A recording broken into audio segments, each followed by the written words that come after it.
Alright, so I have me the Meze Classics 99 V2, this headphone over here. I haven't been too familiar with Meze's headphone, and I understand that the 99 has been quite a beloved headphone, and this is sort of the improvement on that. For me, sort of first time sort of touching and feeling these are really nicely built headphones. I find that just the wood on the cups here is just so smooth, it's satisfying to the touch. The pads are just the right amount of tension, and the leather feels really good. The suspension strap system fits extremely nice on my head. It's just overall, you could tell someone paid very close attention to the hardware design of it. It's very impressive here, especially for the price it comes in. Now, this headphone is a closed back headphone, and I will say that in terms of sound, I find that this headphone, it does have limitations with the closed back system. I do sort of hear some of those cup resonances with this headphone. So it does sound pretty good, I think.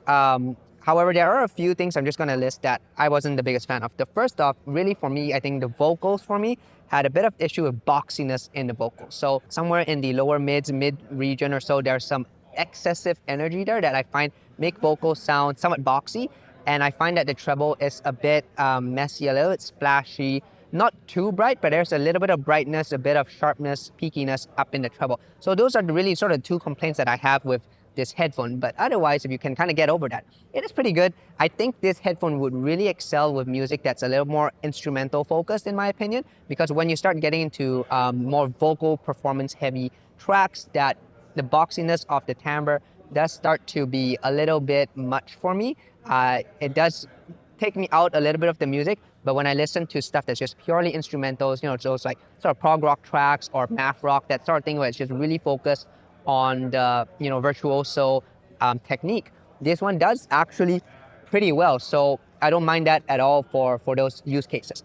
I think that the seal for me is also pretty good. I do think that it would benefit without the glasses, because without the glasses, you see it gets a much better seal. So you do get a little bit more of that sub-bass presence and region. But even so, I don't think the sub-bass is necessarily lacking on this, but I will say this is definitely more of a mid-bassy sounding headphone because of that, the way the bass is shaped, right? And like I said, you do get some of those, I think, kind of cup resonances. You do feel that the soundstage is a little bit more, it is definitely more constrained. So yeah, it's a closed back.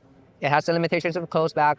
It's pretty good-ish if you can get over some of its, very real colorations, especially the vocal boxiness and some of that trebles, splashiness and messiness. But otherwise, it's not too bad. Yeah, that's kind of my take on the Meze 99 Classics V2.